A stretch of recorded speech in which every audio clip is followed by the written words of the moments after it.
Sveiki žvejai! Šį kartą keliausime į žemupį. Ir bandysime patikrinti, ar čia žuvis jau suaktyvėjo, ar jinai aktyviai kimba. Šį kartą žvejosime Rusnės polderiuose, bet čia reikalingos licencijos. Netoliese teka Sraunus upelis, mes renkamės užutekį. Atvykę prie vandens, pirmiausia reikia pasiruošti jaukus. Bet nepamirškime jauko, kuris tinka šaltam vandeniui, nes vanduo šiuo metu labai jau šaltas. Ir žuvies aktyvumas nėra toks, kaip būna vasarą. Ir šiuo metu, kol vanduo šaltas, žuvis maistą virškina žymiai lėčiau nei vasarą. Ir dėl tos priežasties jauko struktūra turi būti žymiai smulkesnė nei su tuo jauku, kurį auginame vasarą. Dėl to, kad naudojame bazinį jauką skirtam šaltui vandeniui, jame yra truputėlį mažiau papildų ir kvapų. Todėl reiktų įdėti ir kvapo. Jeigu gaudome srovėje, dedame truputėlį daugiau. Jeigu ten, kur vanduo neteka, jisai stovintis, ten papildų reiktų dėti mažiau. Jauką labai svarbu gerai išmaišyti ir ištrinti. Ir perdrėkinti nereikėtų, nes tuomet jis mums visai nesulips. Šitoje vietoje, kur gaudysime, srovė yra labai nedidelė, bet jinai yra. Todėl reikia, kad jaukas laikytųsi gniūžtėse, iš karto neišsirdytų. Kuomet jau jauką permaišom ir jis jau daugmaž sudrėko, reiktų jį pertrinti. Tuomet jis geriausiai įsiskaido, įsimaišo drėgmė. Jaukas sumaišytas, paliekam, kad jisai išbrinktų. Niekuomet iškart sumaišę nemeskite į vandenį. Reiktų pasiruošti inventorių. Šį kartą gaudysiu su tolimo užmetimo meškerę. Tokiam universaliom sąlygom, kuomet tiksliai nežinai, kur žvejosi, kokioje vietoje, kokia bus srovė, tokia meškerė universaliausia. Valą naudojame taip pat nestorą, 0,16 mm, nes meškerė jautri, lengva, ritės skirta būtent šiai meškeriai, todėl valo nereiktų naudoti storo.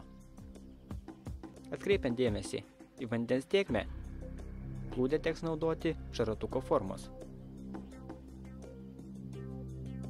Jeigu mes naudosime kitokios formos, prasčiausia srovė, kai užklius svarelis už dugno, ją skandins. Pravėręs valą pro plūdę, gale valo visuomet padarau kilputę, ant kurios tvirtinsiu pavadėlį. Pavadėlį naudoju 0,10 mm storio. Jei valas patikimas, tokio storio visai pakanka. Pavadėlio gale taip pat surišu iš dvigubo valo kilpą. Kilpos privalumas tas, kad žuviai smūgiuojant ar užkliuvus kažkur už kliuvinio, paprasčiausiai valas per mazgus netrūksta ir jis amortizuoja per tą sujungimą. Ir vienas kito stipriai nepjauna, todėl valas nepasižeidžia ir tikrai užtikrintai laiko. Ant svarelių plūdės svorį dalinu maždaug į 3 dalis, kad ant valo susidėtų ne mažiau kaip 3 šaratukai. Šaratukų privalumas tas, kad aš galiu išdėti svorį ant pačio valo ir mano plūdė bus jautresnė. Ypač tuomet, kada vienas svarelis atsiremia į dugną ir plūdę prilaikau. Plūdei svorio dar trūksta. Reiktų atreguliuoti plūdę, kad pagrindinis jos korpusas būtų po vandeniu, o iš vandens išlystų tik antenėlė. Dabar pats tas. Jaukas išbrinko, galima ruoštis ir jaukinti. Jeigu gaudome, kur stipresnė srovė, į jauką galima įdėti ir klijų ar smulkaus molio. Į vandenį jauko pradžioje daug nemetu, maždaug apie 5 gniūžtes. Jaukas sumestas, galima pradėti po truputėlį ir žvejoti. Pradžioje visuomet jauką užpuola smulki žuvis. Bet žuvis matosi labai greit sureagavo į sumestą jauką į vandenį ir pradėjo aktyviai kibti. Šitoje vietoje, kur gaudome, yra duobelė, didesnis gylis nei pačiame upelyje.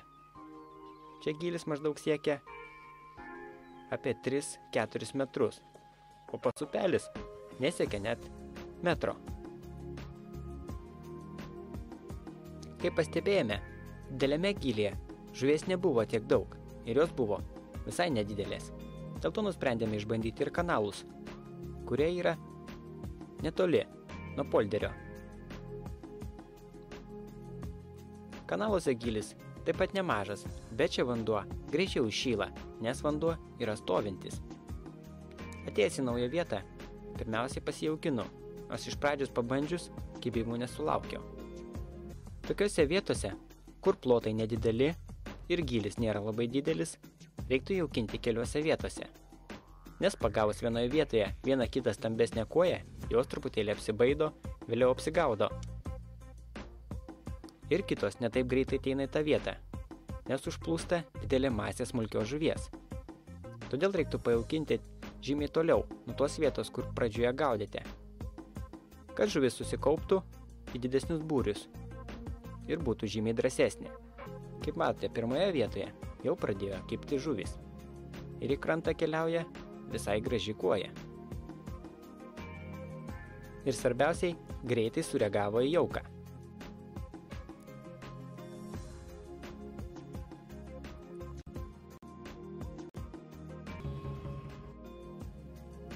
Pradžioje labai gerai kibo ant musės lervos, bet vėliau ant jų pradėjo kibti smulki žuvis.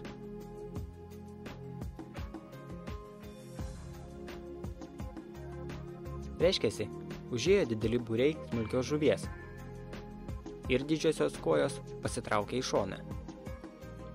Ir tokiu atveju dažniausiai pasiteisina masalą guldyti ant dugno ir jo ant kabliuko primauti kuo daugiau.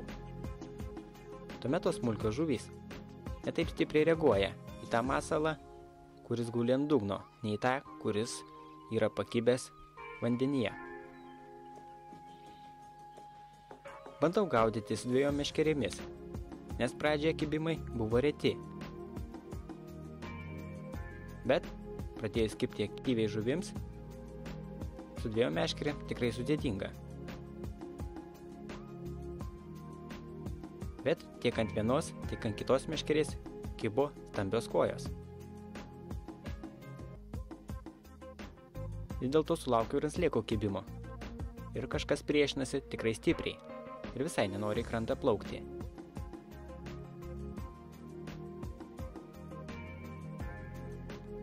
Gaudant su plonais valais, tokią žuvį traukti tikrai smagu. Ir tai šerys. Ir visai nemažas. Slieką prarijęs, vos matosi.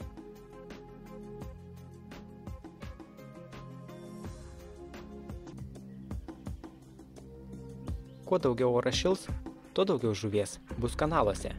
Jos keliaus arčiau tų vietų, kur vanduo greičiausiai šyla. Čia yra užlietos pievos ir jų srautai žymiai padidės. Ir vėl kažkas susidomėjo mano slieku.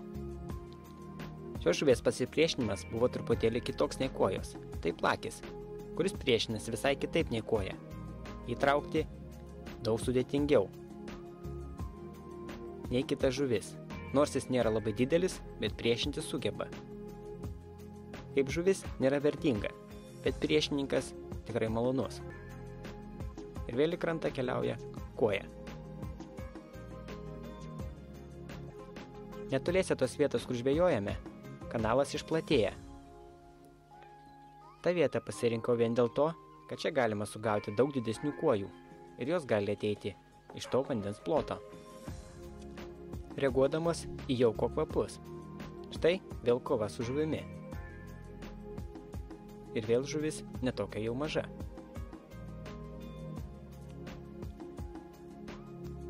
Kojos kimba, jas gauti tikrai smagu.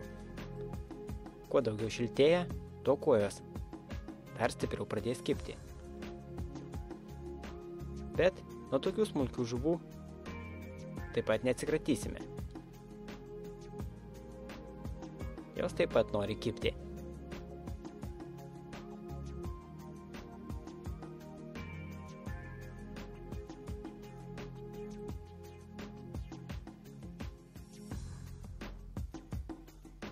Štai dar viena, visai graži koja. Jeigu norite į šią vietą pakliūti, reikia pravažiuoti rusnę. Vėliau pravažiuoti kolonėlę ir išvažiuoti ant žvyrkelio. Po kairėje bus kirvytė, po dešiniai polderiai. Tuose polderiuose ir kanaluose mes ir žvejojame. Dabar reiktų rinktis tas vietas, kur kanalai išplatėja, išeina į pievas. Tose vietose galite sugauti daug didesnių kuojų ar kitokių žuvų.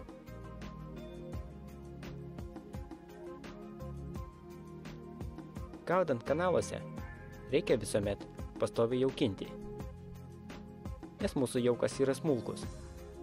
Taip pat čia labai daug ir smulkios žuvies. Ta jauka labai greitai suvalgo. Ir ant dugno jo nebelieka, tuomet žuvis keliauja toliau ir nei vienoje vietoje neužsilaiko. Ir kas nedidelį laiko intervalą reiktų įmesti po vieną kitą gniaužtelę. Atėjo laikas pakeisti masalą. Šį kartą dedu musės lervą. Ir ant kablio primaunu 3-4. Kaip pastebėjau, kojos geriausiai kimba tuomet, kada kabliukas guli ant dugno, o svareliai būna truputėlį pakilę. Ir dugno nejaučia.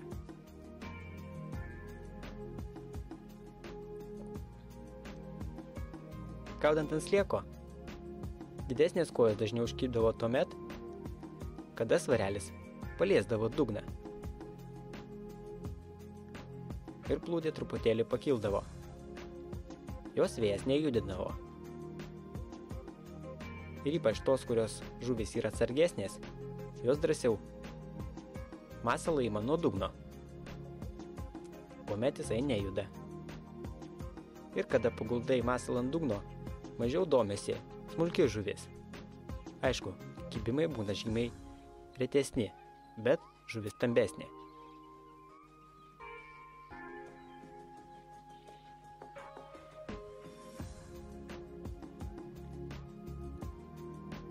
Tai matot orientyrą, pagal kurį galite orientuotis atvykę.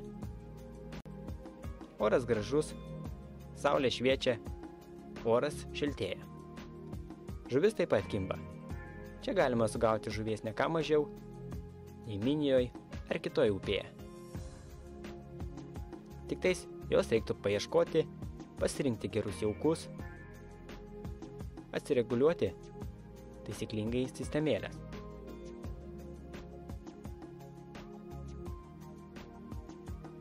Ir galite žuvies prisigaudyti tiek, kiek jums reikia.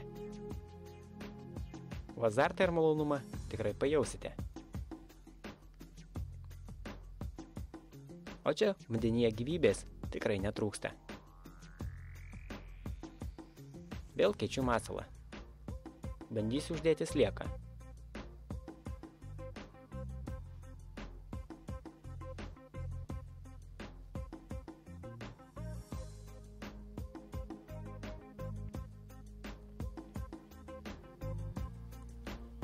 Kas maloniausiai, žuvis kibo visą dieną.